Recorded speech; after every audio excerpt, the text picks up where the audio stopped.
Yep. Inside, I want to kill myself. We are on an 0-7 run over the last 2 days. After tonight was just complete bullshit. So that's how I'm going to start off this show. Horrible Sunday, 1-5. I don't even know what to tell you about that. I just don't want to do this anymore. I've never seen anything like this, man. With the slump continuing, 2 straight losses, not a good day at all. 0-4. I just have not had a good season, man. What can this slump that I'm on? The slump continues. I've reached a new peak, actually. I'm gonna burn my Bruins hat, man. I don't know what is going on with the Bruins. March 8th, is that what it is? I don't even know. It's March 9th, I think. Who even knows, man? I don't know what day it is anymore. I don't even know what day it is anymore, man. Back with you after the worst day that I could possibly have. Back with you, as I always am. Until I die, at least. 0-2 yesterday, and yesterday did not go well for me. 0-5. The worst month that I've ever had in my 18 years doing this. I don't know what to even tell you about this anymore. Broke the slump yesterday as the slump discontinues. The slump continues. Somebody fucking kill me, please. I don't even know what I should do at this point other than potentially end it all. What's up, everybody? It's Toad back with you. Toadstool Sports Sunday, December 21st. Thanks, everybody, for hanging out for the NFL show last night. I will reiterate my 3 NFL plays of the day at the end of the show today. You guys can go check that out to see the analysis. I'm going to put the videos out on Instagram as well. I got to get my I have a college basketball play, so I have 2, actually. One is at noon Eastern, so I do have to get those videos out as well. Bigger college basketball board than I thought, and I think I'm being selective here. I'm going to try to get through it as fast as I can. I'm going to have 1 NHL play. It's a bigger NHL board than I expected, but I'm being selective again, 1 play. And then NBA, also trying to be selective. I got 2 plays in the NBA. So, yeah. Well, I was going to say let's get into it, but yesterday, 6-0 on the show yesterday, baby, with the actual plays. Some of the leans got there as well, but we had NC Central. That was a winner in college basketball. They were in the game, then they fell behind by a decent margin. They came back, and I believe they sent the game into overtime. They lost by 2, but they did cover, so I'll take it. Denver in college basketball. I told you to not try to middle Northern Colorado, man. Not try to play the UNCs. Like, I was just all in on the underdog on that one just because of the spot. I'm looking for the strongest spots. Denver, I mean, they were losing that game by, I think, somewhere around 11 points early in the second half, whatever, but they wound up winning the game outright. I did say, I'm on record saying there was a decent chance they were going to win it outright. They did. So, I mean, I'm happy about it because my handicap is right, and I always say sprinkle some amount on the money line, man. Anything in a single-digit spread range, I say put 10% of it on the money line. So that was a nice cash on that one.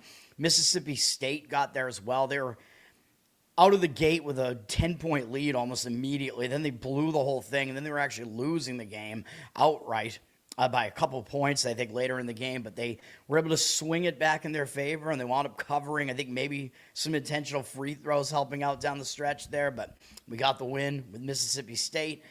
Hockey, we got the win with the St. Louis Blues. Not really a sweat, outright win there. I think they were winning pretty much the whole game. They wound up winning 6-2. I think it might have been tied at one point, but really never in danger of being a loss on that one because, again, we did the split puck line on that one is what I recommended. So if they had lost by 1, it still would have been a push, but really never in doubt. They won the game outright, either 6-2 or 6-3, I think. And then Seattle got there for us as well. After taking the lead early, they actually fell behind by a goal, came back, swung the lead back in their favor, and they wound up winning in the end 4-2. So we got the win on Seattle as well. While I was doing the NFL show, that game came in. And then we got an outright win on the Washington Wizards. The Wizards, they were losing by more than what the spread was, somewhere in the second quarter, I think. I don't know what they did, but they wound up really playing well later in the game, and they won the game outright. Big win for us, and maybe that's a good sign because we are going to have some large underdogs today in the NBA as well. So hopefully they can continue to come in, man. All right, let's get into college basketball here. Let's do it, man. More college basketball than I thought we would have today. Really kind of a big board. I'm kind of surprised by that. We do have Florida playing on SEC Network, number 23 Florida. At home, I think, in this one, hosting Colgate to kick off the slate at noon. I just don't really have an opinion on it, though. I mean, Colgate, ideally, they're going to try to show up to play Florida. Colgate's coming off a big game before this, though, at St. Bonaventure. Bonaventure's a good team in their neck of the woods there, upstate New York battle there. They took the loss by 8. Difficult game. So Colgate now having to go down to Florida and play another big effort game could be kind of difficult for them, man. Florida, not as bad as their record looks, as I keep iterating. They are undefeated at home. They have had difficulty stepping up in class, but that's not what they're doing here against a pretty weak Colgate team. So it wouldn't surprise me if Florida was able to cover this number. And they're not coming off a big game either. I mean, they're coming off playing St. Francis, and I think covering that number, even though it was huge. Florida's a 28.5-point favorite in this one. If they could speed this up, I think that's also going to annoy Colgate because Colgate wants to go slower. So I would probably lay the points with Florida in this one. They're 28.5-point favorites, 94% of the cash on them. Even though the number dropped from 30, 50% of the tickets are evenly split. But that's my feeling on that game. Charleston, Northern Kentucky. Charleston, first look at this is that Charleston's going to play better here because they're coming off a game against in-state little brother, the Citadel, and barely getting by them by 4 points. So Citadel, not a good team, and really stepped up their game for that. Now Charleston's coming off of that, but Charleston, they're not really road tested so far. They played at Liberty and at South Florida and lost both games, although they played pretty well, all things considered, at South Florida, only losing that game by 6. That's not that bad. Now, Northern Kentucky, not as good as, maybe not even as good as either of those two teams, but not as good as South Florida, I don't believe. Still not a bad team, though. Northern Kentucky is one of the better teams in the horizon. Charleston is having to go back out on the road for this, so I do worry a little bit about that. Northern Kentucky 7-1 at home. Although, again, you got to take these like home records with a little bit of grain of salt because a lot of the games are going to be against non-D1 teams this early in the season. Northern Kentucky coming off a loss to Oakland in a Horizon battle. Oakland, decent team, though, so I don't know how Northern Kentucky is going to respond to that. They were a favorite, so they did take an upset in that game, a mild upset. So does that mean they'll bounce back from it? Maybe.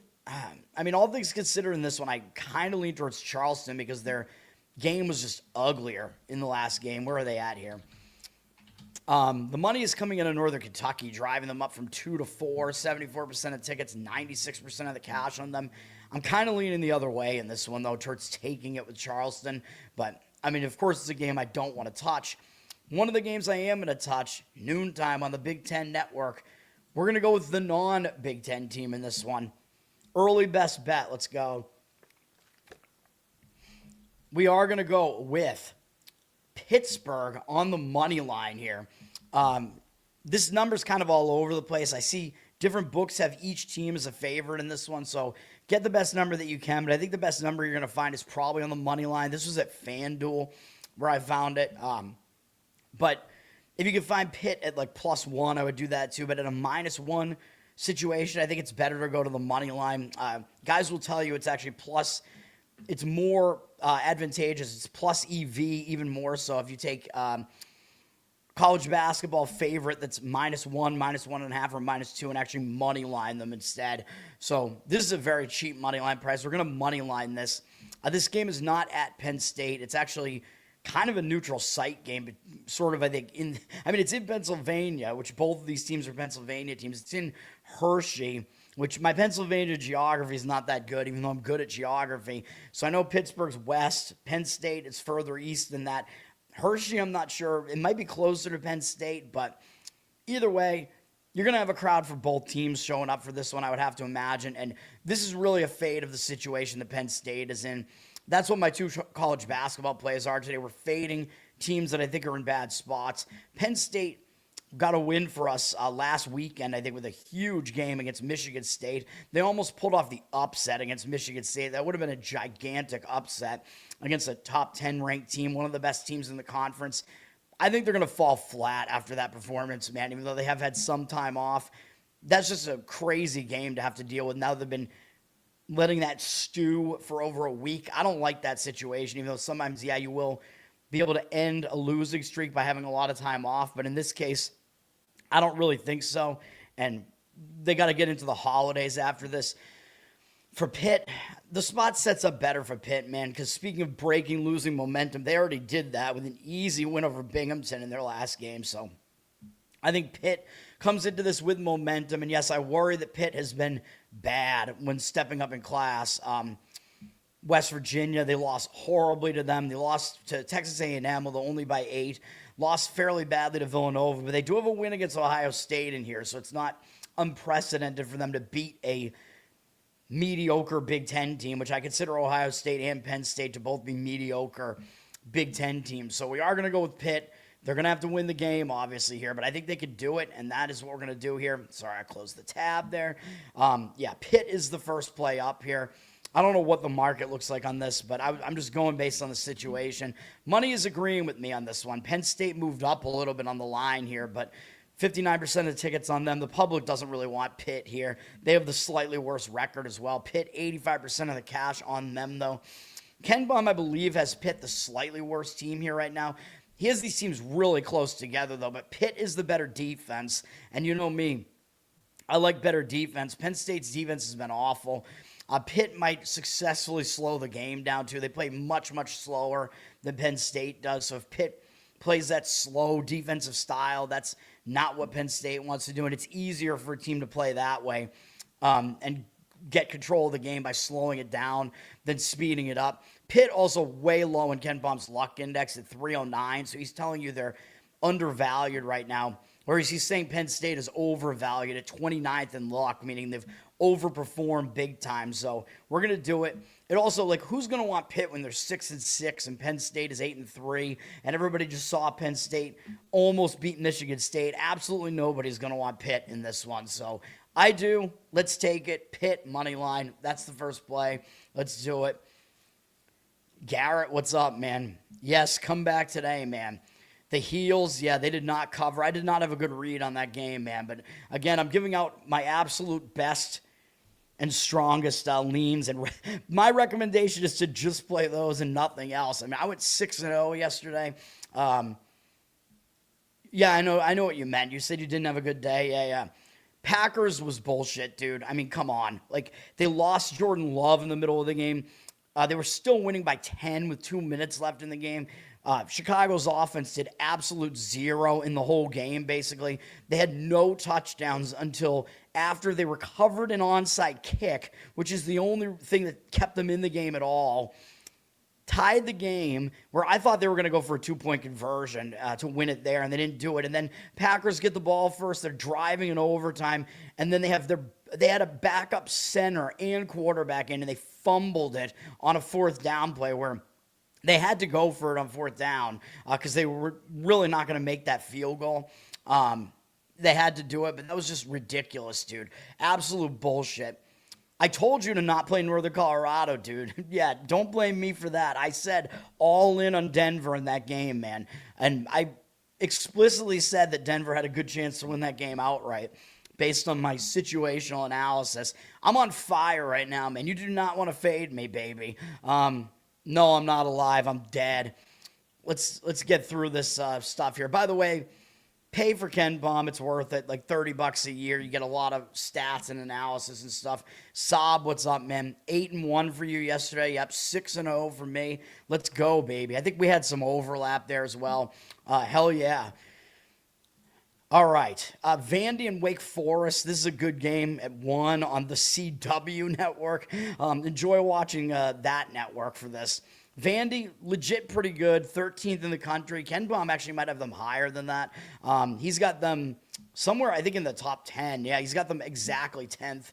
Vandy, they're coming off a game where they almost lost to Memphis. So I thought maybe they'd be looking ahead potentially. I thought Memphis might catch them. Vandy was able to win in overtime. Memphis still covered, luckily for the Memphis backers there, and that was a lean that I gave out on Memphis in that game as well. Now, I could see this going both ways, man, because that was a tough overtime game. Memphis isn't really that bad, and it's an in-state kind of rivalry game for Vandy there, so it's a satisfying win for Vandy. So it could go two ways. Do they fall flat in the next game because that was a big game, or do they bounce back because they didn't play well as a favorite? That's kind of what you have to gauge in this game. For Wake, I think the answer is clear, though. For Wake, they were awful in their last game against Longwood. They almost lost the game. That was Saab. I think you won on that one. That was a lean for me. That was the first game that I left off my card that day for college basketball. I think it was in the middle of the week. Wish I added it to my card, but it was, I got to be selective. It was the first game I left off. It was a winner on Longwood. Longwood almost won the game outright. It was a horrible performance from Wake. If I were to guess, I would say Wake is going to show up in this one, and that's the way that I would lean. The money seems to agree with it. The public's going to look at this and probably want to lay the 5 with Vandy. It doesn't look like that many points to lay here. I mean, you're looking at a Vandy team. It's 11-0, ranked. I mean, the public is not going to do anything else here. Wake, sneaky, though. They're 9-3, 7-1 at home. I don't think they have the best schedule so far, but, in this game, I would lean towards taking the points with Wake. Especially after how bad they were in the last game. 54% of the tickets and 85% of the cash on Wake Forest. So that is the lean that I would have there. Joey, what's up, man? Ken Palm? Yes. He's, if that's what you're talking about, he specifically, he has a database of just college basketball stats and analysis, and he is the best at it still. He's the OG at it. There are a few other guys out there that do good work as well. Bart Torvik, very similar. Evan Maya. But I've always been a Ken Palm subscriber for over a decade, at least at this point, I think. $30 a year is nothing. So and you get a ton of stats with it. I support his work. I like it, even though he's an autist, but so am I. Yes, sir, Zach. Winning day all around. Hell yeah. All right. Quinnipiac and Hofstra, I eyed this game, man, because my instinct on this is that Hofstra is going to be in a letdown spot. I mean, they just beat in-state big brother Syracuse on the road. That's a big upset, although Syracuse not great right now, so it was probably about a 9-10 point upset maybe. But it is still Syracuse. It's a big upset for Hofstra, man. And again, both teams in the state of New York coming off of that, but I don't know if they're necessarily going to overlook Quinnipiac because they're also fairly good, off to a good start here. Hofstra, decent team, though. They're having to lay points in this game. Quinnipiac just beat Monmouth in the last game, an easier win, although that was actually an upset, I think, at Monmouth. I think Monmouth was probably actually a small favorite in that game over Quinnipiac. I'm not going to quite get there with this one, but I would lean to Quinnipiac here. I think the main crux of this handicap is that Hofstra is going to be in a letdown spot off of that Syracuse upset. This one was close to being a play for me. Hofstra is a 6-point favorite, up from 5.5. 56% of the tickets are on Hofstra, but 54% of the cash back on the Quinnipiac side. I would lean to Quinnipiac in that one. Mr. Pinsey, what's up, man? Thanks for hanging out. Yes, sir, Joey. Thanks for checking out the show, man. I appreciate it. Hell yeah.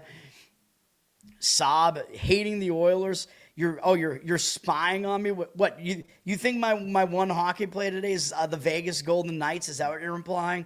I don't know. We'll have to see about that. We have a good game on ESPN at 1 p.m. Eastern between Ole Miss and NC State. Now this game, SEC versus ACC. There's the whole thing. The SEC is really good. They were the best conference in college basketball last year. They won the championship as well. Whatever. I'm going to tell you, Ole Miss is down this year, though, man. They're not as good as they were last year. Everybody remembers them making that nice run in the tournament last year to the Sweet 16. They're not that great this year, though, man. And their schedule really is unimpressive so far. They have not stepped up well in class at all. Every time they've faced a big conference team so far, they've lost. They lost to Iowa. Iowa's definitely pretty good, but then they also lost to Utah. That's not a good loss. I mean, Utah not very good this year. Miami is okay. They took a loss there, too. they played well at St. John's, so I'll give them credit for that. They were able to slow the game down, lost. Now they're coming off two pretty easy games. Well, one where we had Southern Miss, by the way, and Southern Miss almost beat them as an in-state little brother there. Ole Miss escaped that one, and then they beat Alabama A&M. Who cares? That's what they're coming off of here. But Ole Miss, they're not that good, dude. NC State is the better team here. NC State is also going to try to speed this game up. I know the total's not very high, but Ole Miss plays slow.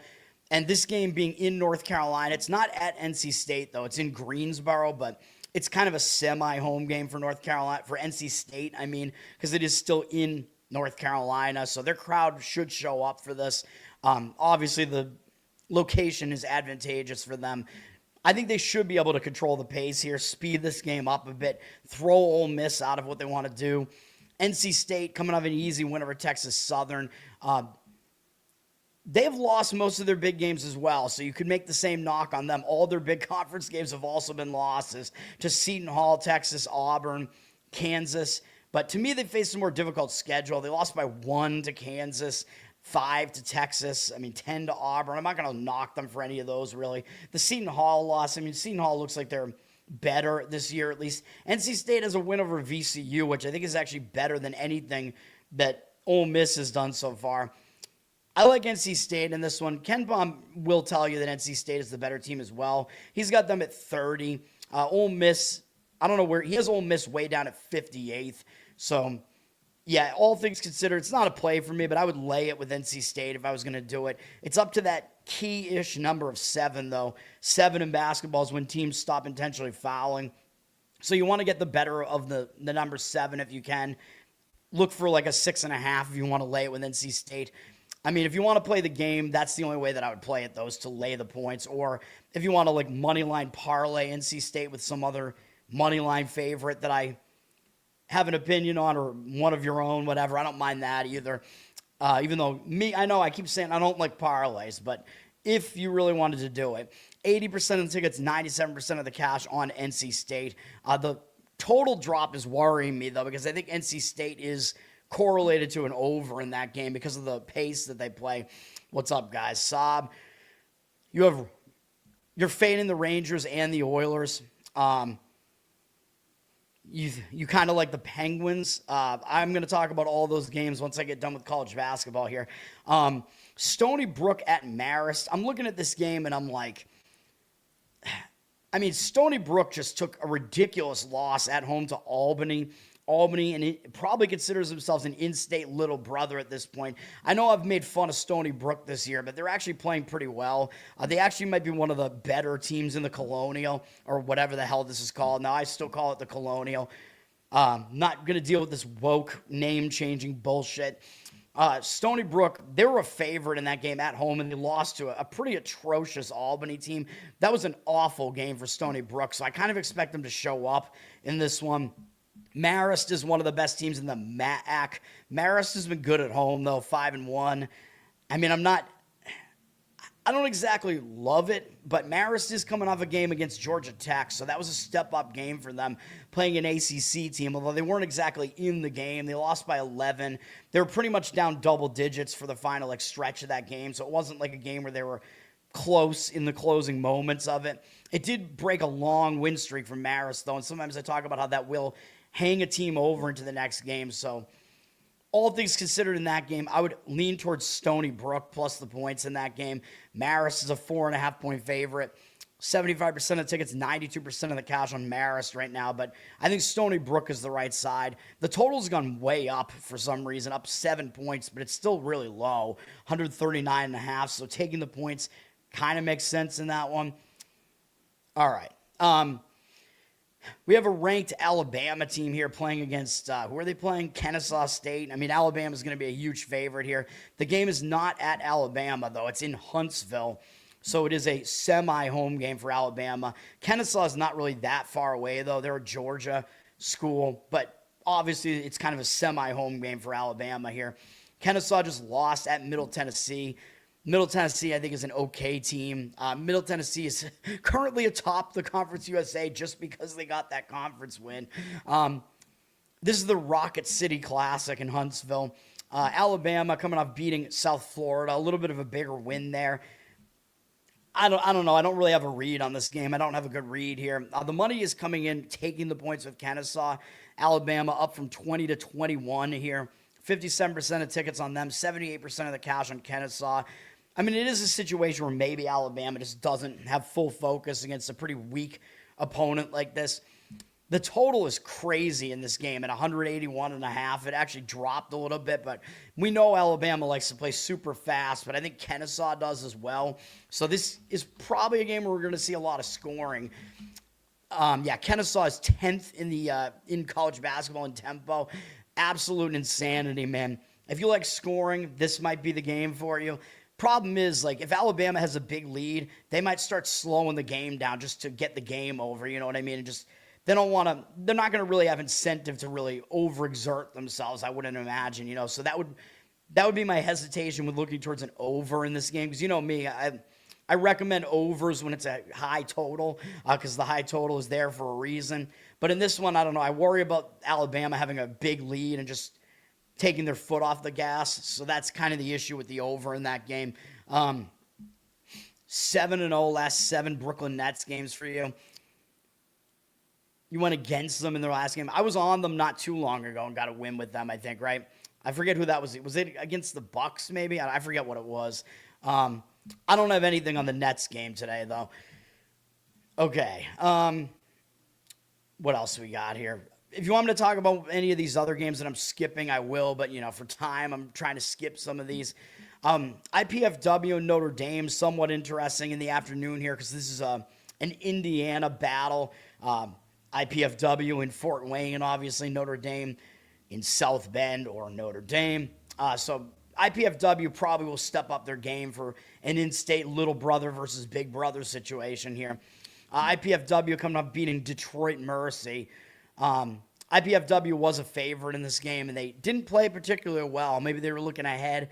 They almost lost. Detroit Mercy is not as bad as they have been the last couple of years, though. Notre Dame, undefeated at home, though. IPFW has not won on the road yet. Notre Dame, I mean, the one thing you could argue against Notre Dame here is that after this game, they got Christmas, and then they're going to have to go to Stanford. So they start ACC play, and they started against one of their historical rivals in Stanford. So there is a potential look ahead here where I think this game does also mean more to IPFW. Notre Dame's coming off smacking down one of the other in-state little brothers in Evansville.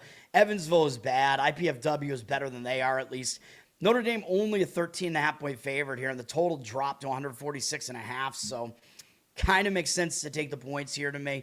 Not a play that I'm giving out on the show, but I would lean towards taking the points with IPFW. Gardner-Webb is facing Tennessee, number 20 in the country, Tennessee. I think this game is at Tennessee, right? I believe it is.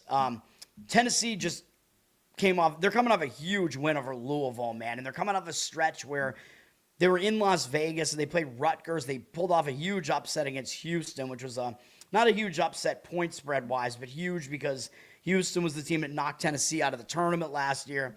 Then they played close against Kansas, which we won on Kansas in that game in the letdown spot for Tennessee. Then we won again going against Tennessee with Syracuse because I thought after all those games, flat spot, true road game at Syracuse, they lost the game. They didn't bounce back and they lost to Illinois, but then they did bounce back nicely after that with a throttling of Louisville at home, which that was a lean that I gave out on the show, not a play, but I was correct on Tennessee on that one. They might be feeling a little bit like sky high after that win, man. So it could be a little bit of a letdown after such a big win. I'm going to lean towards Gardner-Webb in this game, but boy, are they awful. And they're 0-7 on the road. Tennessee's 6-0 at home, but you're asking Tennessee to lay more than 40 points in this game. That's how bad Gardner-Webb is. 42 is the spread here. Now, Tennessee, they like to play pretty slow, so it probably is a game where Tennessee is just going to get in, get out. I mean, you're asking a slow-paced team to win by 42 to cover that for you. Probably not the right way to go. I would look towards taking the points in that one. Total not exactly that high, really. It's kind of a mid-range total at 152.5. So, yeah, I think taking the points does make sense, but, man, Gardner-Webb is an atrocity. If you're going to play that, you're basically just banking on Tennessee's just going to try to get in, get out. They'll play slow. They won't score enough to cover. I mean, they can win that game by 35 and not even really come close to covering. So that's what I feel about that game. Cornell at Albany, as I already mentioned, Albany just pulled off a nice upset at Stony Brook. And they have South Carolina next after Christmas. That's one of the bigger games on Albany's entire schedule, playing an SEC team. So that kind of makes it look like a sandwich spot. The problem is, I think Albany is going to step up their game for a game against Cornell as well, because Cornell is in the same region of the state. Basically, it's an upstate New York battle. I think they consider Cornell to be a bigger brother to them, so that's kind of my hesitation with fading Albany in this one. Cornell just had to go down to Samford. They're playing a fifth straight road game. I can't even count. It's my stroke brain. I can't see, man. I'm not even kidding. Like, my vision is fucked up. So, like, when I'm looking at things in a line like this, I see fewer or more than there actually are. I don't know how to describe it. Cornell does have Michigan State after Christmas as well, so potential look ahead there. So I can't get there with Cornell in this one. I mean, I guess I would probably lean that way. The money did come in initially on them to drive it up from 5 to 6.5, but I worry that Albany will still potentially show up and play in that game. So that's my concern there. Charles, what's up, man? All right, the last best bet that I have in college basketball is coming up right here. We're going to be on Northern Arizona in this one. Hold on, where's my banner here? I think you can find 7.5 on this on Northern Arizona. That's what we're going to do. We're going to fade Incarnate Word. I know I've been involved in some of their games this year and been fairly good. The line's already down to 6. I'm still going to recommend taking the points here, though. I mean, we got a pretty low total, 141.5. Literally, this was 7.5 right before I started the show, though, so the line might be all over the place, but find the best number that you can. 7 is somewhat key in basketball, so I would at least try to get the 7, but I'll still recommend this at 6.5. Maybe put a little bit less money on it if so, but I like this one, man. Incarnate Word, they're coming off a monster performance against in-state big brother TCU, and I'm pretty sure Incarnate Word is in Texas, right? Let me make sure of that. This game against McNeese was in San Antonio. Is that really where they are, though, as a home team? Let me see. I don't know where Incarnate Word is. I think so. They're in San Antonio. Okay. So, yeah, Incarnate Word, huge game against TCU, in-state rival TCU. And they took TCU right to the wire, dude. They lost by 4 in a slow, grinding game. And that game was tied with a minute to go, dude. So Incarnate Word almost pulled off a monumental upset there. They probably were about 20-point dogs in that game, I would imagine. Now they're coming off of that, and they got Northern Arizona. Then they have Christmas, and then after Christmas, they go back to conference play after this. Northern Arizona's an out-of-conference game here because they're in the Big Sky. So really kind of a weird situation here. I think it's a huge hangover spot because, again, I always say when a team is a huge underdog and they play a huge step-up game like that and they play really well, they tend to fall big-time flat in the next game. And you're asking them to cover a number like this. As a slow-paced team as well, I don't like it. I know they're 4-0 at home. I know Northern Arizona's 0-4 on the road. If you dive into the schedules, though, I mean, Incarnate Word, I mean, some of their wins are against bad teams at home. They did have that one big win against McNeese at home, but the rest of their home wins are stupid. They beat Southern Indiana, terrible team, and 2 non-Division I teams, so I'm not impressed by that. And you know they stepped up their game for McNeese because they're the team to beat in the Southland Conference still. For Northern Arizona, I mean, if you look at some of the games they've lost on the road, they lost at Arizona and at Arizona State. I mean, come on. Like, obviously they were going to lose those. At North Dakota State by 1 point. That is really not a bad loss. And then they did lose at San Diego, but, you know, it is what it is. They bounced back after that, though, so they just broke a losing streak with a win over Southern Utah. Southern Utah is pretty bad, but Northern Arizona got the win. I think it's good because it's a win that won't make you overconfident, but it will break that losing streak. I think they're going to show up with some new momentum into here, man, and they don't have a bigger game up next. So I think they're going to show up here. I like Northern Arizona. I know some of the KenPom numbers don't make this look that good. Like, Northern Arizona is really high up in his luck index here, although both teams are fairly high up, I think. Actually, not that high, 128. I think he does have them as the more lucky team. But the one thing that I'm looking at here that does look good as far as KenPom is concerned, well, both teams like to play slow, so that means points are going to be at a premium here. So I like to take points in that case. But Northern Arizona is also the better defense, and you're getting the better defense getting points. KenPom has them at 204th in the country in defensive efficiency.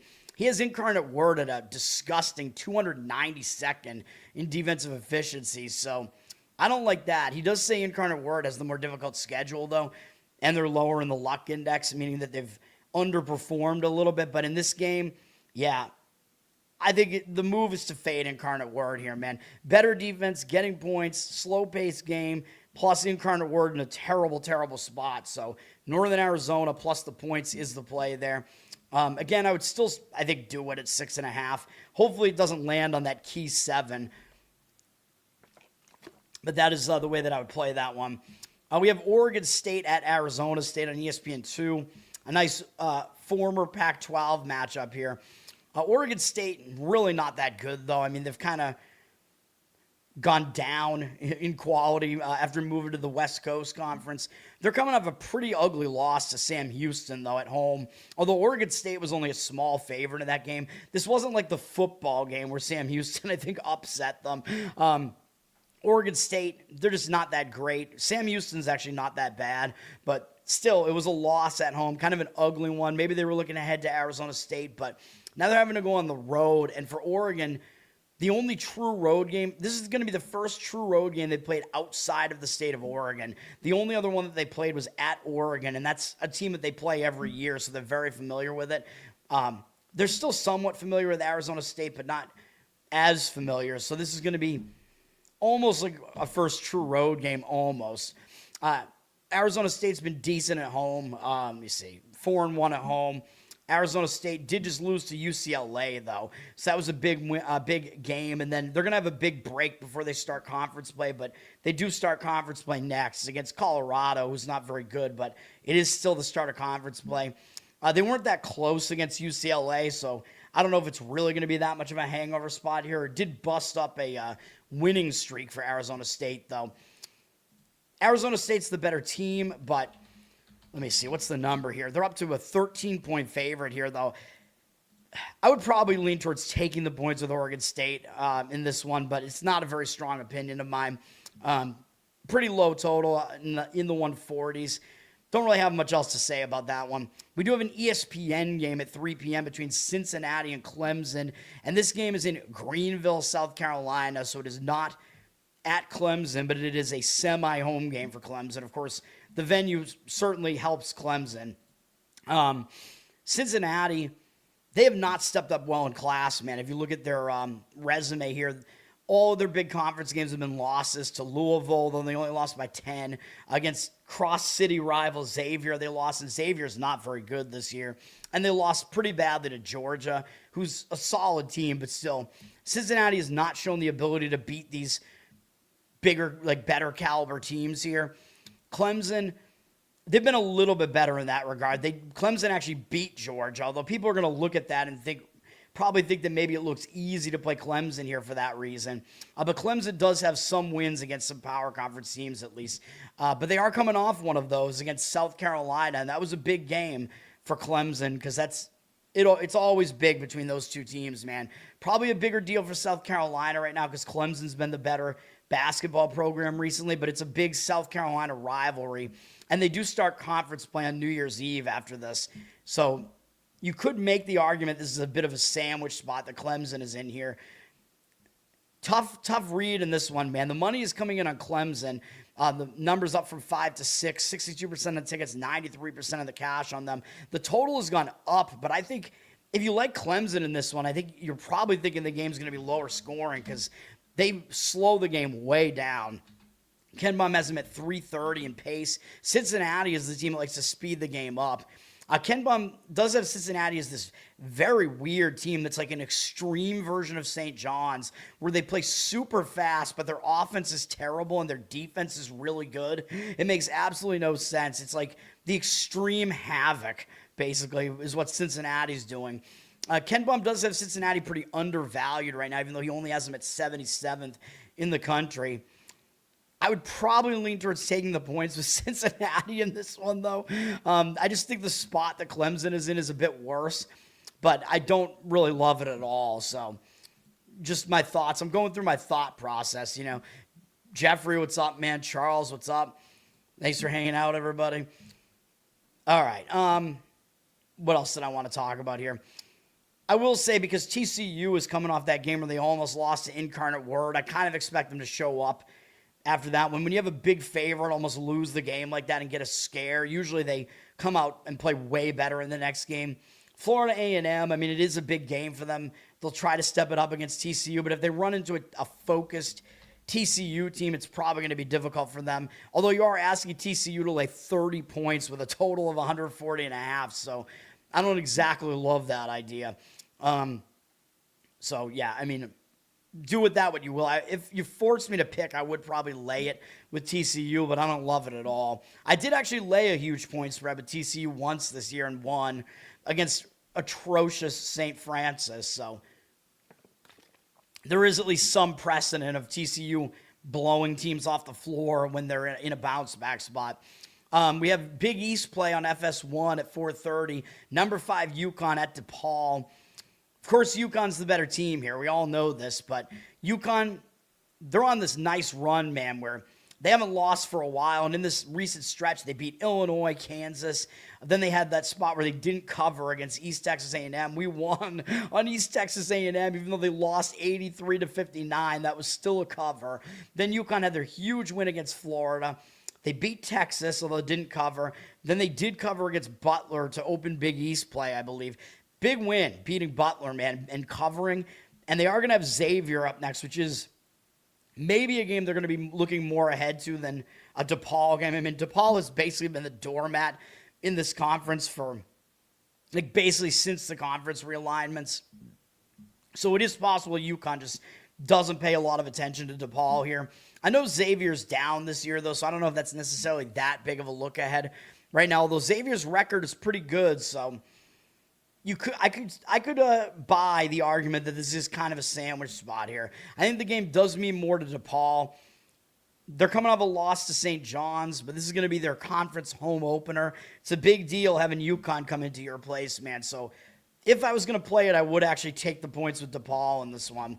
UConn is a 14.5-point favorite, 71% of the tickets, 81% of the cash on them. But you're asking Connecticut to cover by a huge margin on the road in a game with a total in the 130s, where both teams, I think, are going to be trying to play slow. So points are probably going to be at a premium here. Yeah, I would take the points if I was going to do it. Don't love it, though. Capitals and Red Wings, yes, there are 2 zigzag hockey spots, correct, and Penguins, Canadians. All right. I got to get through these games, and college basketball is just absolutely grueling, dude. I don't know why there are so many fucking games today in college basketball. Indiana State and Illinois State, I kind of looked at this because Indiana State, they're coming off a game where they took Bradley into triple overtime. I mean, you want to talk about grueling. Huge game. Bradley is one of the better teams in the Missouri Valley. Indiana State played them right to the wall. I mean, 3 overtimes. I mean, come on. That's a monster game there. For both teams, really, but Indiana State, I think, being the underdog in that game, even though they were at home, even bigger deal for them, and now they come off of that, and they got to play Illinois State, although Illinois State's off to a good start this year, too. And they do have Belmont next, though. Belmont even better than Illinois State, so you could make the argument this is kind of a sandwich spot. It could be, just a spot where Indiana State falls flat after such a ridiculous game in their last game. Illinois State, they are coming off pulling off a mild upset, though, I believe, at Southern Illinois. So, I don't know. I can't quite get there with this one, but I think the move would be to fade Indiana State off of what they just did against Bradley. Illinois State's a 13-point favorite here, though, so odds makers telling you Indiana State's really not that good. If I was going to play it, I would lay it with Illinois State in that one, but that's not going to make my card. All right, we have number 4 Iowa State's hosting Long Beach. Long Beach is just horrific. Long Beach, they're coming off actually winning against Pepperdine, so there you go. They broke a loss streak with a win there. They're gonna have to step it way up in class to play Iowa State, though. I think the issue is, does Iowa State give a shit about this game? Like, of course they're going to win, but are they going to cover a giant number like this when they really don't have a reason to go all out here? Maybe not. So, I mean, they're the way, way better team, but laying points like this, I don't know, man. They're up to a 37-point favorite. The money's coming back on Long Beach. 67% of the tickets on Iowa State, 91% of the cash on Long Beach. The money is saying Long Beach there. I'm not really going to disagree, but it's not a game that I even really have a read on. Really, you're just banking on Iowa State just not giving a full effort here, and they don't need to win the game. So those are the thoughts on that. Chappelle's new special. I mean, when was his last special that was really that good? I don't know. He was awesome when I saw him live a couple of years ago, though, which is part of the I think he did release a special based off of that set. I forget what the name of it was, but it would have been like a couple of years ago. But that was an awesome show, seeing it live. He was so good at that one. He's still the master, man. He is one of the best comedians out there still. And one of the good things about him is he still doesn't give a shit. Like, he will just touch third rail topics and not care. So I like that about him. Oregon playing Gonzaga in Portland, Oregon. So the location is better for Oregon here, but obviously Gonzaga is the way better team. This is going to be a big contrast of styles. Oregon kind of plays slow, ugly basketball. Gonzaga likes to speed it way up. I mean, which one of those paces is going to win out? Probably Gonzaga, because they are the better team. Oregon's been really awful so far this year, though. It's like, is Oregon really this bad? I don't know, man, but they have not stepped up well in class at all. They have not really even had a good performance against any power team, except I guess they played pretty close at home against USC. I think USC might have had a major injury going on when that game was played too. I forget. Oregon is coming off 2 wins against 2 bad teams, where they just beat in-state little brother Portland. So they're at least coming into this game with momentum. This is the Northwest Elite Showdown. Gonzaga is staying in the area as well, I believe. They had a game against Campbell last, so they have momentum coming into this too. If both teams are coming into this basically both in a good spot, I don't know. I kind of lean to Gonzaga, but I'm wondering why the line has dropped from 15 to 11.5 here, and the money is coming in on Oregon. Maybe, I don't know if there's some injury on the Gonzaga side. I don't really pay attention to the personnel in college basketball, which maybe I should, but I'm way up in college basketball this year, so whatever. 57% of tickets on Gonzaga, 58% of the cash on Oregon. So the money is saying Oregon, but that line has really dropped quite a bit, man. Gonzaga is definitely still the way better team, but maybe some of the professionals are saying, hey, Oregon's just not really as bad as they look. I don't know. I don't even know if I buy it, to be honest. All right, and then we have whatever the hell is going on in El Paso, Texas. UC Irvine and North Dakota State are playing in the Sun Bowl Invitational. The Sun Bowl football game has not been played yet, but it will be played in El Paso, of course, at the Sun Bowl football stadium. UC Irvine is coming off a game where I can't believe they were that bad. I mean, I know Belmont is good, but man, they got absolutely wrecked by Belmont in that game. I thought it was going to be a competitive game.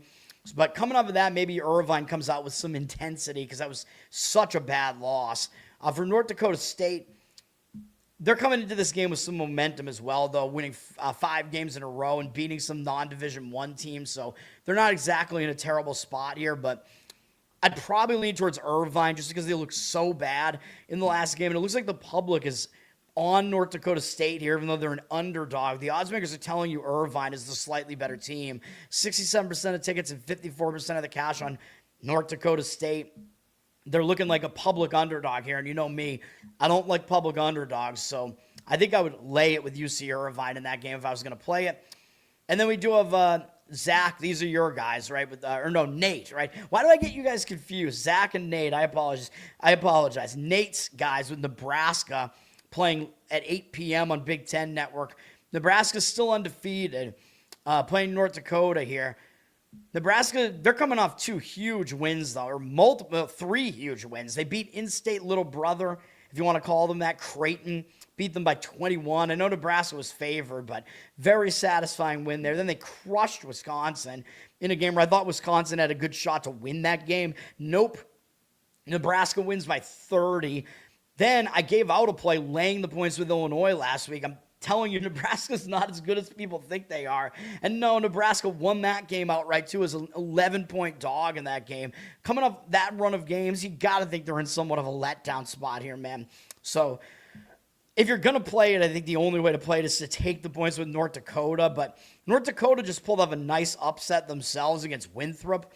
Although, of course, they're going to try to step it up for a game against Nebraska. They've already played a bunch of games on the road, including they've actually already been to the state of Nebraska, and they played at Creighton. They lost by 15, which for a team like North Dakota, that's not that bad of a result. So maybe they can hang within this number. I worry a little bit because they're coming off that upset, but that run of games that Nebraska's coming off of, yeah, I mean, it's a bad spot for Nebraska. They're down from 30 to 29.5 here, 67% of tickets, 97% of the cash on Nebraska. So the money is kind of saying Nebraska, but I would take the points. Nebraska does play somewhat fast, so they're actually kind of more of a mid-tempo team now, but I don't really know if they're going to have a reason to really push the pace here in a game that they should easily win, even if they don't give a full effort. But I think North Dakota plus the points is the move there. And then we have Norfolk State at UTEP, also at El Paso. Of course, UTEP has to be involved if there's a tournament going on in El Paso here. Norfolk State just ended a loss streak with a win over Jackson State, our favorite team. So that's going to give them some new momentum, break that losing momentum coming into this game. So I don't mind that for Norfolk State. They've already played in Texas as well, so it's not going to be a horrible travel spot, really. They've played in this area of the country a bit. They played at Arizona. They played at Baylor. They did play at Wyoming and actually didn't play that badly in that game. So I guess weigh that information accordingly. UTEP is in a bad spot, though, man. They just were out in Hawaii. They probably had significant time off after this, but they played really tough at Hawaii. Hawaii was a big favorite in that game, and UTEP almost pulled off an upset in that game. That would have been huge. Now, yeah, I mean, they've only had 8 days off or 7 days off. So that was last Saturday. So coming back to the mainland from that, it's a bit difficult, man. And then UTEP starts conference play on Monday, December 29th. So it's not a good spot for UTEP. So actually, this is close to a play for me. I would take the points with Norfolk State in this one. UTEP up from 5.5 to 7, 67% of tickets, 85% of the cash on Norfolk. It is a low total of 133, so the points mean even more. I don't mind it, man. And this one is actually, this is close. I mean, UTEP plays really, really slow. They're way better defensively than offensively, so they do not profile as a team that you want to lay points with, really. They faced a really difficult schedule, though, UTEP has. But the spot is really difficult for them. So, yeah, I would take the points with Norfolk State. Close to being a play for me, but I'll stick with my 2 plays today. Hopefully we continue winning. All right, let's go to NHL here. One afternoon game, Washington at Detroit. Now, Detroit just won at Washington 5-2 yesterday. But I believe it was yesterday. If you dig into this box score, I don't know if it was exactly what it looked like. Washington did fall behind 4-0, and they did come back and make it 4-2. There was an empty net goal at the end. Looking at the stats, though, I mean, yeah, Detroit did outshoot Washington a ton, which isn't a good sign. That means Detroit did have way more opportunities there, but Washington was the way more physical team, though, out-hitting Detroit 32-10 and winning the face-off battle pretty significantly, 57%. So weird box score in this game to be looking at here. But all that being said, I think the zigzag is appropriate in this game, which is that when you have an outlier result like that, where Washington was a big favorite at home and they lost that game outright, the move is to then, if those teams are playing again right away, the move is to go with the better team to make the adjustments, which is Washington. Whereas if you're Detroit, you have no adjustments to make after that really good win that you had. So I like Washington in this game coming off of that. I think the zigzag is definitely the way to look in this one. Detroit is actually public after what happened yesterday, apparently. 64% of tickets, 64% of the cash. They're up from -110 to -114. The odds makers are still telling you, because they're not even giving Detroit full home ice, they're telling you Washington's still the better team. I don't disagree with that. I think Washington is the right side in that game if I was going to play it. It's not on my card, but it's close. Like if I was going to add another hockey play today, it probably would be that one on Washington. Colorado at Minnesota. This is an interesting one. It's a big game. Minnesota's hot. Colorado's probably the best team in the NHL. Colorado played 2 days ago and beat Winnipeg. Now they have this single road game at Minnesota, but they're not going to overlook Minnesota. Also, Minnesota's one of the few teams that beat Colorado this year. It was not one of the regulation losses, but Minnesota beat Colorado in a shootout at Minnesota back on November 28th. So Colorado maybe has some adjustments to make off of that, returning to the scene of the crime. They're coming in with momentum. They just beat Winnipeg, but it wasn't an impressive win, really. I think it was against Hellebuck, though, with him back, but still, I think Colorado's coming into this with momentum. I think they're going to focus on this one. Minnesota, they might look a little bit too good right now, man. They played yesterday, so they're on a back-to-back, staying at home. They were in Columbus on Thursday, too, and beat us, I think, getting a win there, too. They're on a ridiculous run right now. The run might end here, man, on the back-to-back, coming off beating the team that won the conference last year. Yeah, they're going to step it up for a game against Colorado, too, but they might not have that much left in the tank at this point, man. Colorado's gotten a little bit of rest, whereas Minnesota does not. For some reason, the money looks like it's saying Minnesota in this game, but I do not agree. Colorado, the odds makers are telling you something by lining Colorado as a significant road favorite. 54% of tickets and only 51% of the cash on them, though. And they've dropped from minus 175 to minus 163. So the money is saying Minnesota. The market read is right now, but I kind of disagree with it. I would maybe find some way to play Colorado in that game. And maybe it would be Colorado over a team total or something like that because, yeah, I mean, it looks like the money's coming in on the under in that game, though, to some extent, but I don't know, man. I mean, Colorado, I would look to maybe find some way to play them. Maybe make your own puck line then or regulation win. Because usually when Colorado wins, they usually do it in regulation. So maybe that's the way to go in that one. I don't love the regulation plays, though. They have not been kind to me this year. Ottawa at my Boston Bruins. Man. I mean, Ottawa did not, or no, they did play yesterday. My mistake. They beat Chicago yesterday. Now single game road trip to Boston. A little bit of a weird spot to have a single game road trip, but they're not going to be overconfident after beating Chicago. So I think they're going to show up here. Olmark will be back in net for Ottawa here, whereas Boston, my Bruins, they're probably going to use Korpisalo here. They used Swayman again yesterday, and they lost in a shootout to Vancouver yesterday, though. So the Bruins are staying at home. So there are some aspects of this that are better for the Bruins. Staying at home, that was an ugly loss to Vancouver, man. The Bruins were the better team in this game. If you look at what happened in this game, it was pretty much bullshit. The Bruins outshot Vancouver 42-22 in the game, and it was a close game the whole way. They had 61% face-off wins. They were somehow a little bit less physical than Vancouver, even though the Bruins, usually known for their physicality. But the Bruins really were the better team in the game, and they wind up losing in a shootout. Might piss them off a little bit. Probably they'll still show up here. Ottawa's going to have the goaltending advantage in this game. The Bruins have I think, some of the situational edge here. Difficult game to handicap, man. The money is saying the Bruins. They're a home dog here. Ottawa's minus 135. 60% of tickets, 68% of the cash on the Bruins. Man.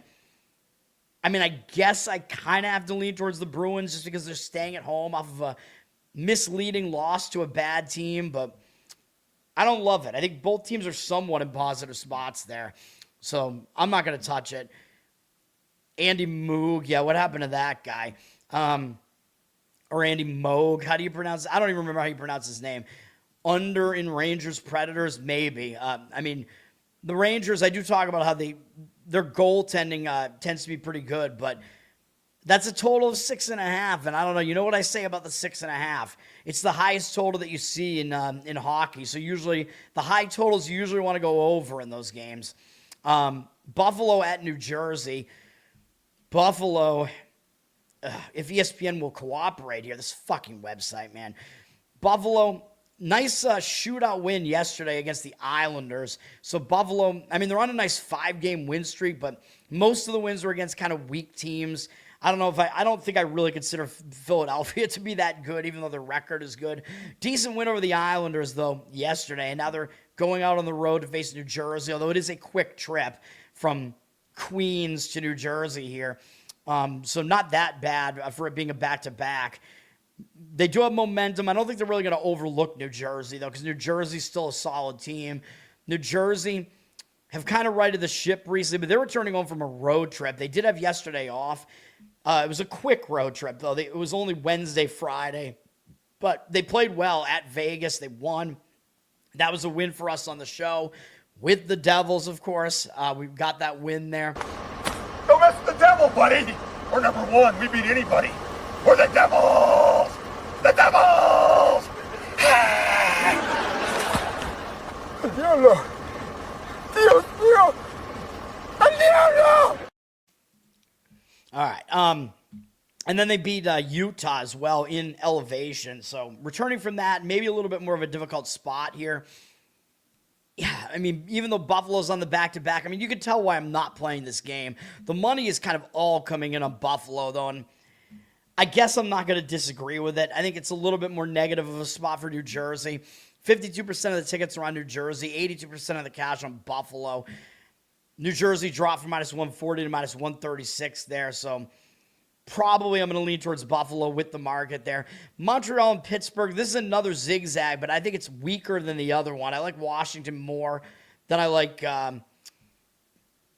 Pittsburgh here, because this one is a game where the home team won yesterday rather than the road team. Yesterday, the road team won with the Detroit-Washington situation, so I like that quick road reversal better, but I do still like Pittsburgh here. Montreal won 4-0 yesterday against Pittsburgh, and I do talk about how when a team loses by 4+ goals, usually they do bounce back in the next game. Of course, Pittsburgh's going to be the team to make the adjustments after they lost 4-0. If you look at this game, it was kind of misleading as well. Pittsburgh had 10 more shots, although part of that is because they were losing the game, but they also were more physical. They had more hits. They won 61% of the faceoffs almost, so Pittsburgh was kind of the better team in the game in a lot of ways. Doesn't show on the scoreboard, so that does make me look like Pittsburgh a bit more here in this one. This game's going to be at Pittsburgh, of course. I mean, I think both teams will show up for it, just like with the Washington and Detroit situation. But again, I would go with the zigzag in this one again. I would go with Pittsburgh in this one. They're off from minus 117 to minus 118 on the money line. Montreal is one of those dreaded public dogs here. 64% of tickets and only 55% of the cash.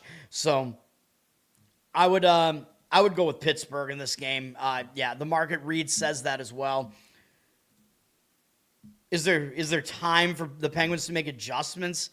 Yeah, I mean, this is the classic zigzag spot. Yeah, like if you're Montreal, you're just gonna like get complacent almost because like you can't do anything because you just won the previous game, so you don't have anything to work on.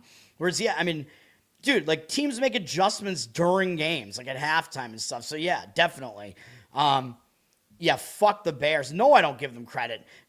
How did they win that game? Jordan Love got hurt and missed half of the game.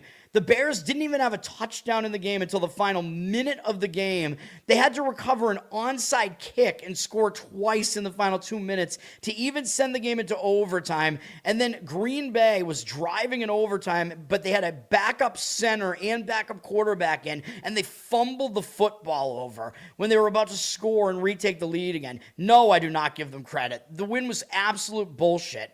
It's one of the most misleading wins that you'll see. The Bears are not good, dude. I'm continuing to say that. No, absolutely not.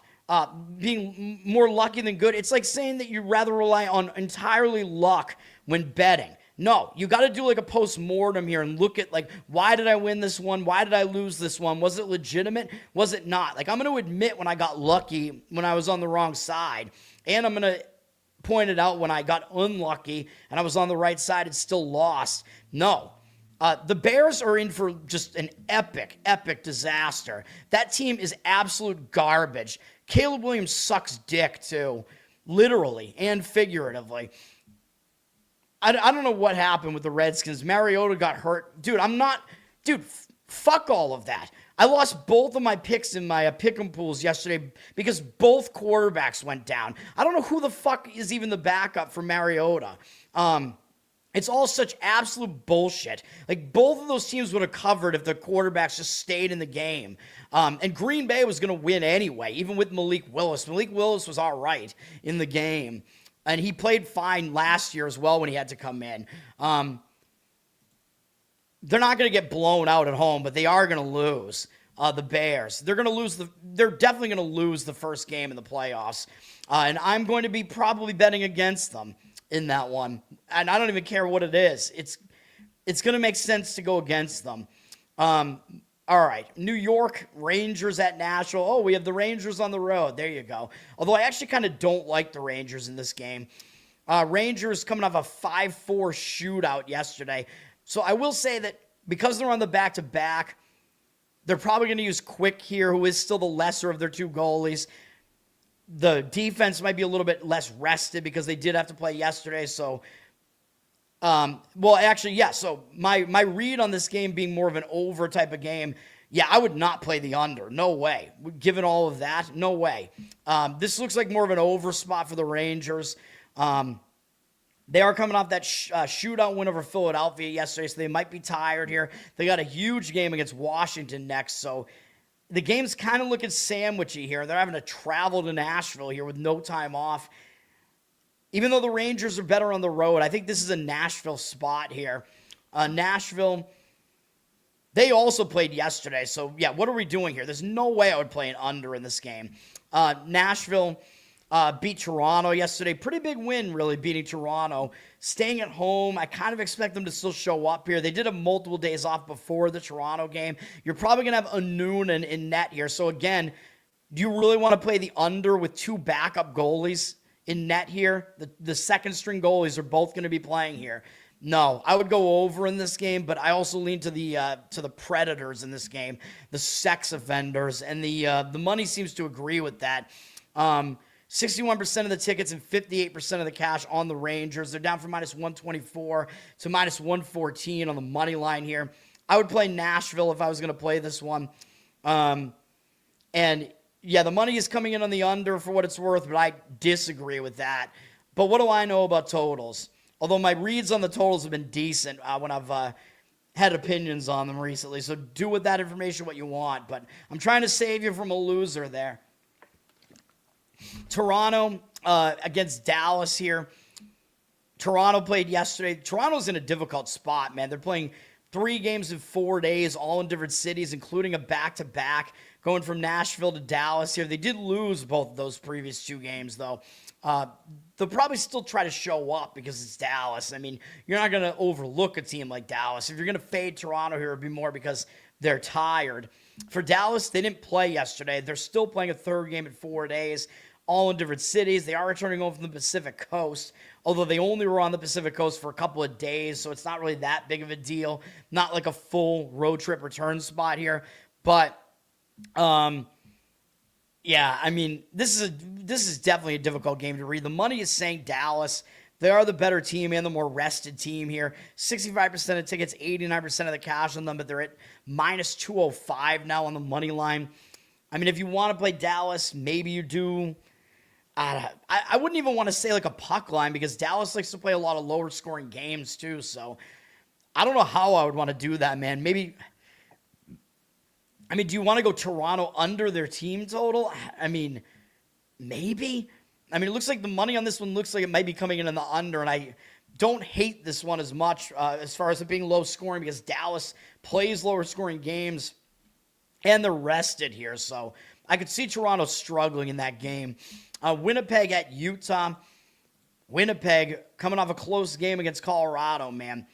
So that was a big game, and now they're playing a second straight game in elevation, although they did not play yesterday, but that was still a big game against Colorado. And they got Minnesota next after Christmas, and then Edmonton. So it's possible they overlook Utah in this spot here.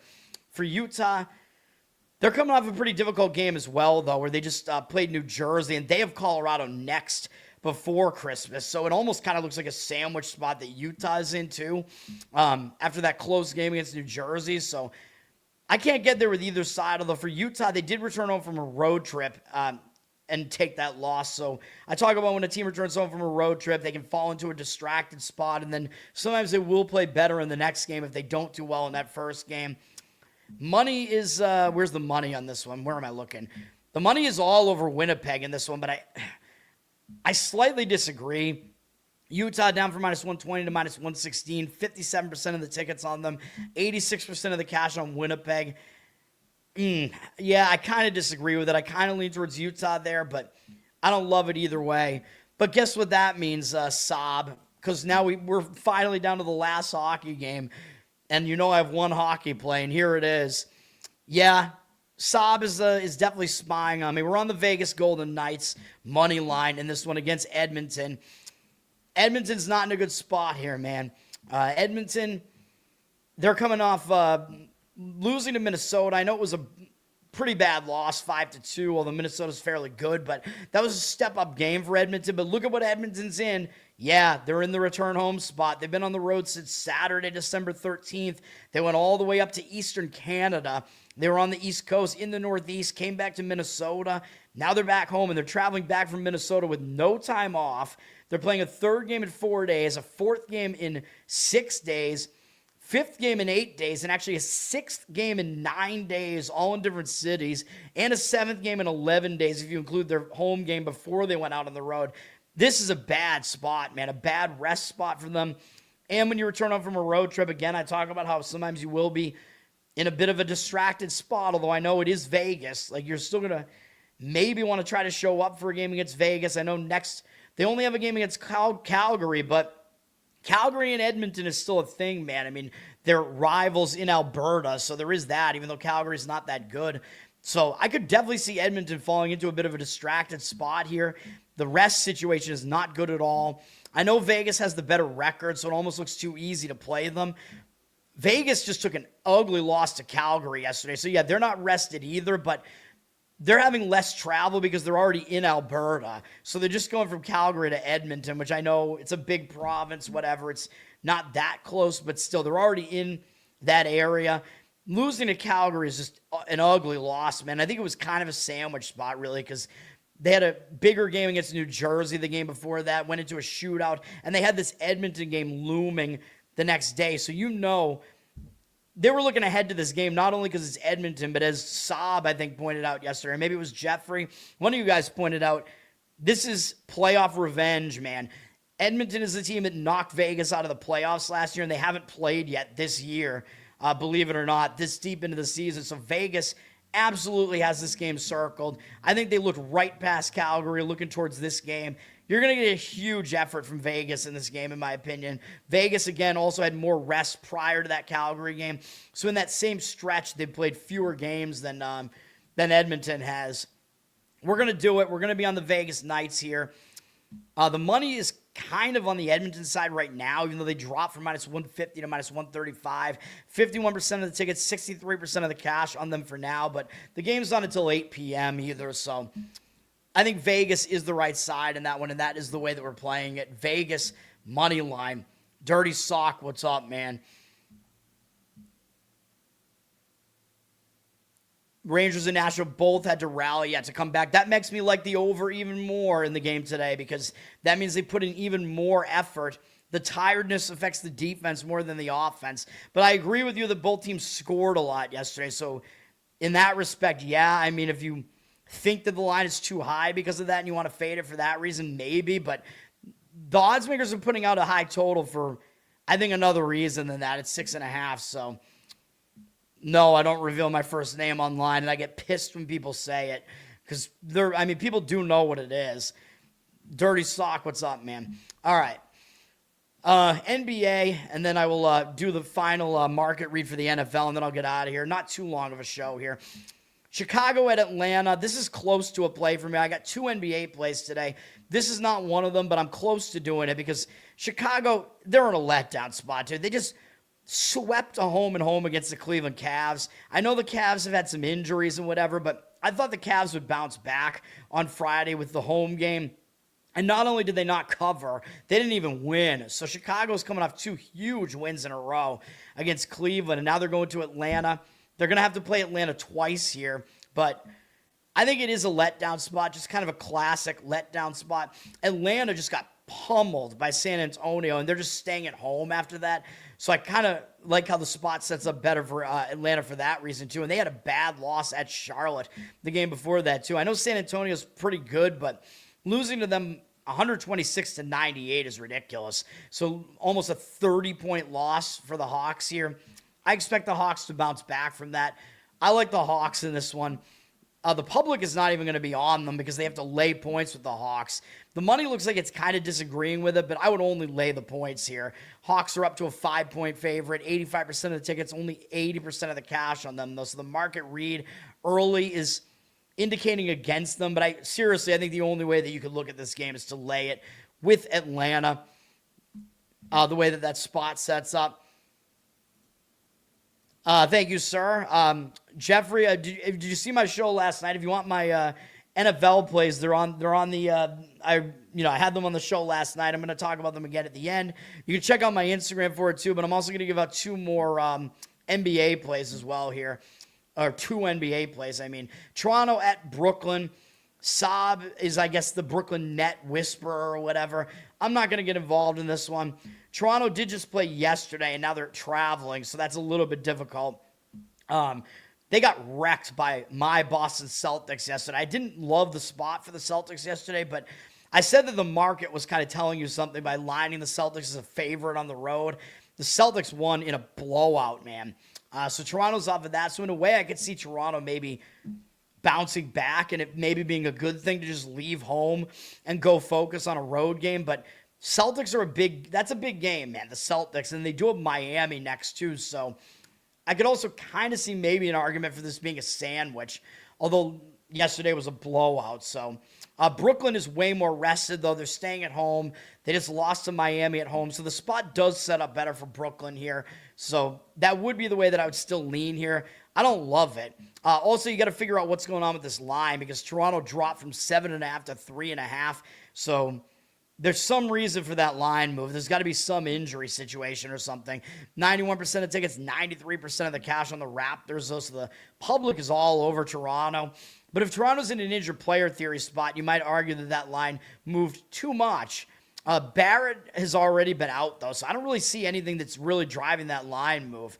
Because, again, Barrett, he's one of the better players for Toronto, but he's been out for a while, I believe. So I don't think that's the reason for the move. So I don't really understand what's going on here. Let me make sure of that, actually. Where are you, Barrett? Let me see.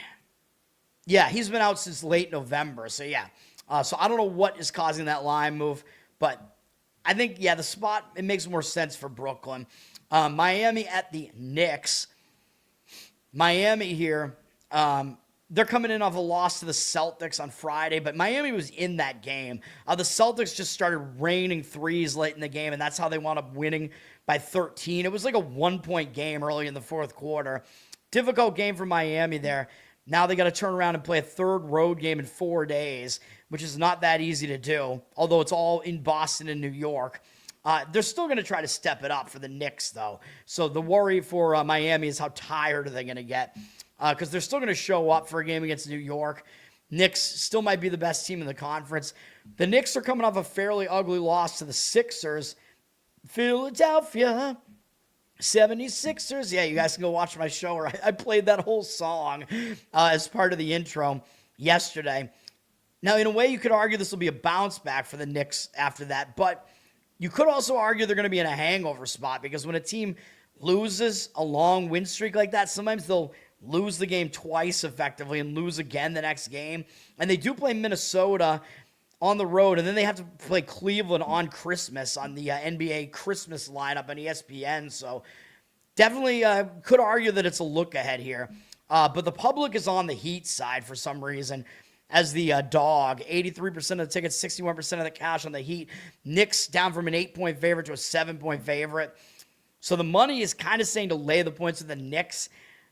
I don't really agree. I don't really want to fade a market read like that. Like, I don't want to be in a public underdog like that. But I don't know. To me, the spot looks a little bit better for Miami, but it's not great for either team, really. San Antonio at Washington. San Antonio just crushed Washington 2 games ago. And that was a loss for us on the show. I know. I thought it was a good spot to fade San Antonio. Didn't work out. They came off of that game and they crushed Atlanta as well. Now they're in a spot where they play Oklahoma City twice after this, on Tuesday and then again on Christmas. So I do think that they look right past Washington here. It's a bad spot for San Antonio. Washington, the problem is, speaking of playing Washington, yeah, we had them yesterday. That was our only NBA play on the show yesterday. And they won outright as giant underdogs at Memphis. So I don't think I want to play Washington here either, man. And they're returning home from a road trip that they've been on for a week. And I talk about how when teams return home from road trips, especially bad teams like Washington, it can kind of be a bad spot and they can kind of get into a distracted spot. I know they shouldn't be when they're playing a good San Antonio team that just embarrassed them 2 games ago, but I just can't get there with it, man. Having to step up their game 2 games in a row like this with travel in the return home spot on a back-to-back, I'm going to stay away. And the money is actually saying Spurs here. They're up from 14.5 to 15.5. The Wizards look like they're a public underdog. I don't even see how that's possible. Like, what public bettors are coming in and playing Washington? 83% of the tickets and only 65% of the cash.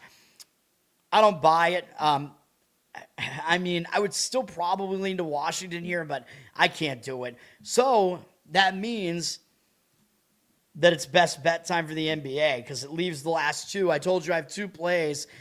Oh, yeah. We're getting ugly. You know me. We were ugly last night with Washington as well. We're ugly all the time on this show. I'm ugly. The plays are ugly, but they win. So let's get some more winners today, man.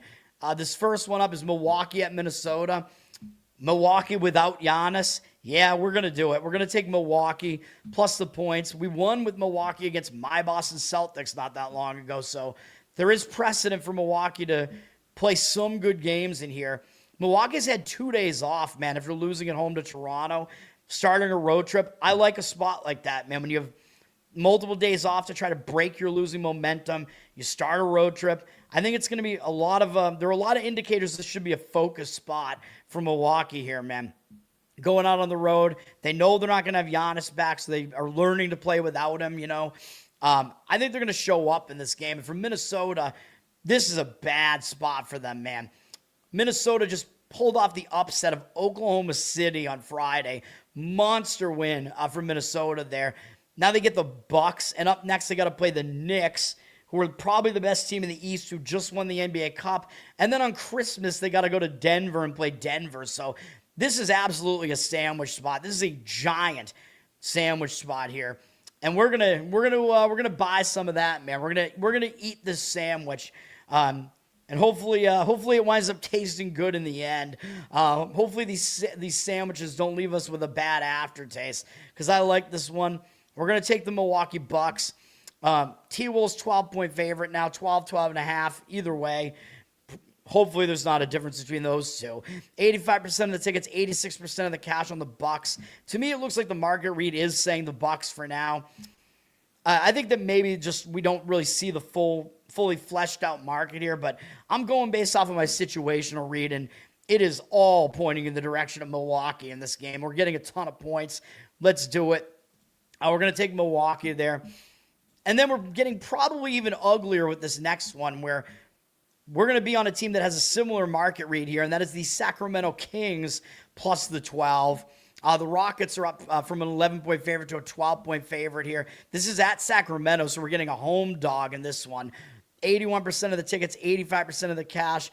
Got to go with your home dogs, baby. The total's all the way down to 223.5, so it is a somewhat low NBA total, so I like taking points with low totals, too. Both of these totals, by the way, are in the 220s. So a little bit better for playing underdogs in games like that. Right now, it looks like the money is kind of on the Kings here, even though it looks like the ticket percentage also is in both of these market reads right now. But again, it's all about reading the spot. And look at the spot that Houston is in, man. Houston's on a back-to-back. And what did they do yesterday? They beat the Denver Nuggets. Huge win for Houston. Finally getting it done against the Nuggets. They lost, I think, twice to the Nuggets this year already. Huge win for Houston in what might be a battle of who's going to be the second best team in the NBA, basically. Huge win. Now they're coming off of that with no time off, having to go out of elevation to the Pacific Coast to play this Sacramento team that's not only awful, but Houston already just beat them on December 3rd, 121-95 at Houston. So I don't really see them paying much attention here. Then they go down to LA, and yeah, they play the Clippers first, but they're going to be in LA for Christmas because they got to play the Lakers on ESPN on Christmas. So I think it's just kind of it's an LA trip really there. So I do not like this spot at all for Houston. And to make matters worse, by the way, they're playing a third game in 4 days, and the prior game went into overtime, although I know that was a game where they lost as a big favorite, and we got the win on the Pelicans on the show on that one. Still an overtime game, and the prior game on Monday was in elevation in overtime in Denver. So they were in elevation on Monday, took Denver into overtime. We lost on the show on that game, and shouldn't have, because there was a bad foul call that ended the game for Houston. Then Houston had to go to New Orleans, then they had to go back into elevation to Denver, now out to the Pacific Coast. Very, very difficult spot here. For Sacramento, on the other hand, the spot is better for them, even though they played yesterday. They were in kind of a return home spot yesterday because they had played at Minnesota and at Portland. But prior to Thursday, they had 3 days off. So Sacramento is the more rested team here, even though, yes, they did play one overtime game on Thursday at Portland, but not multiple overtime games in a row like Houston has done. And Sacramento took a loss at home. And I talk about how when a team returns home from a road trip, even though in this case it was a short road trip, sometimes they bounce back after they lose in that game. Like if they have a distracted performance in that game, which they did lose to Portland twice in a row. I thought they might beat them that time, but they had this big game on deck against Houston, man. And I expect Sacramento to show up here against Houston, against a team that just embarrassed them, kind of a team that's one of the best teams in the West. We're going to go with it, man. Sacramento. People might also look at the fact that Sacramento just lost by 31 at home to Denver, and Houston almost just beat Denver twice and did beat them once. So it almost looks way too easy, I think, to lay the points with Houston here. We're not going to do it. We're going to take the Sacramento Kings plus the points. And that is going to do it, other than my NFL plays, which if you saw my show last night, we have the Giants plus 2.5, but I said wait to get the 3. I think you will probably find a 3. We'll look in a second to make sure. Dallas, minus the 1.5, minus 2, or if you want to go money line with it, you can do that too. And Arizona plus the 3. I'm pretty sure you can find a 3 out there on Arizona. It looked a little bit juiced on the plus 3 last night, but I think you'll be able to find it. Now, final market read, run through for the NFL. I like the Browns, even though right now it looks like the cash percentage is a little bit on the Bills here, but Bills are extremely public. They're in a horrible spot, as I pointed out last night. I would only take the points with the Browns there. The money still looks like it's on the Saints, but I think I would still fade the Saints. I can't get on board with the Saints being a touchdown favorite against anybody. The money is coming in on the Giants, as we saw, and hopefully we can get the 3 on that, but I like it anyway, even at 2.5, but I think you'll be able to get the 3 there. So the market is saying Giants. Market is still saying Ravens, which I agree with. Buccaneers and Panthers is a difficult market read, man. I kind of lean to the Bucs in that one as for now, but I'm going to have to watch the market until game time on that one. It looks like maybe the market read is going to turn out to be still on the Bucs here, but we'll see. The market read is pretty heavily on taking the points with the Titans, going with the Chiefs being in the dream crusher, even though they are also in the injured player theory spot. So we'll see what happens there. Cowboys, actually, the line dropped. You can actually get a better number on the Cowboys now, maybe -1, -1.5. I don't know what happened with that line move, but I think it's a very strong spot for the Cowboys. And you're still fading the public there, so I still like the Cowboys there, obviously. You can get the 3, it looks like, on the Cardinals pretty much. As I said, I think you can. If not, you can wait up until 4 p.m. to try to do it. But I like the Cardinals. 51% of the tickets are on the Falcons, 54% of the cash on the Cardinals. So that market read still looks to be correct. I lean Jags against the Broncos, even though right now the market read is somewhat indicating on the Broncos. But I think the line value is actually on Jacksonville.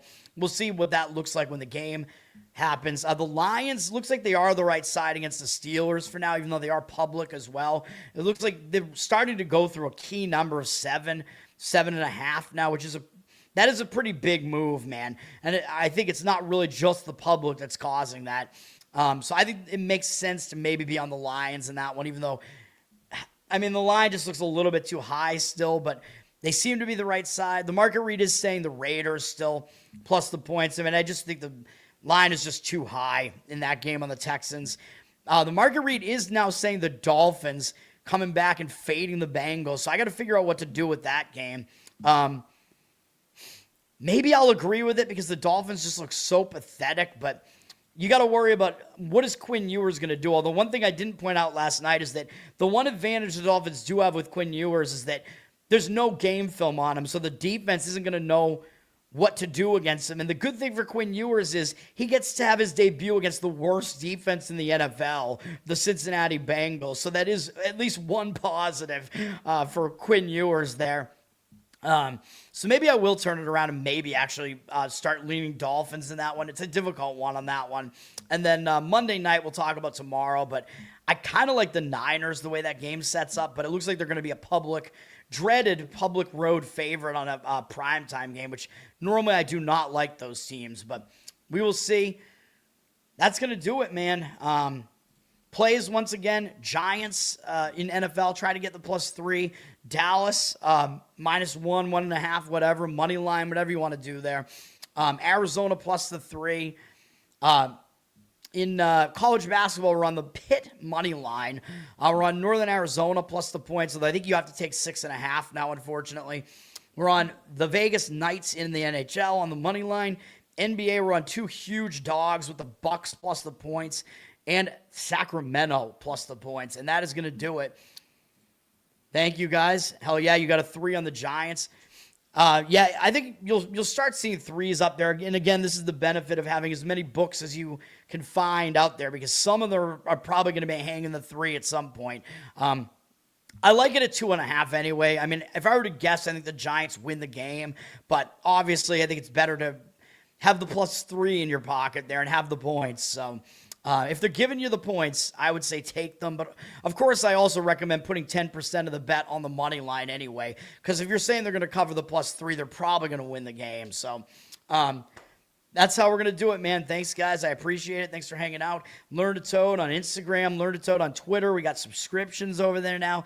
Like, subscribe, comment here on the YouTube channel. Listen on audio. Give me a good review on audio. Apple, Spotify. Covered in Uke is my Uke cover channel on YouTube. You can check that out. Patreon.com/LearnToToad. Bonus Uke content there. You can check out the Loser Cast, the new comedy podcast panel that I'm part of there. And then at some point, the G-Spot, the Giants podcast with me and Ben Weir will start happening, I think. I hope. We'll see. That's going to do it for now. I appreciate it, guys. And I'll be back tomorrow morning, I suppose. And I think it'll be a light card on Monday. The bowls actually resume tomorrow with the Idaho Famous Potato Bowl, where I've gone really back and forth on that game, so I'm not going to have a play on it. But I've heard differing opinions on it. My gut instinct might be wrong on it. I don't know. We'll talk about it tomorrow and whatever other games. I think it'll be a light board tomorrow, at least. That's going to do it for now. Peace.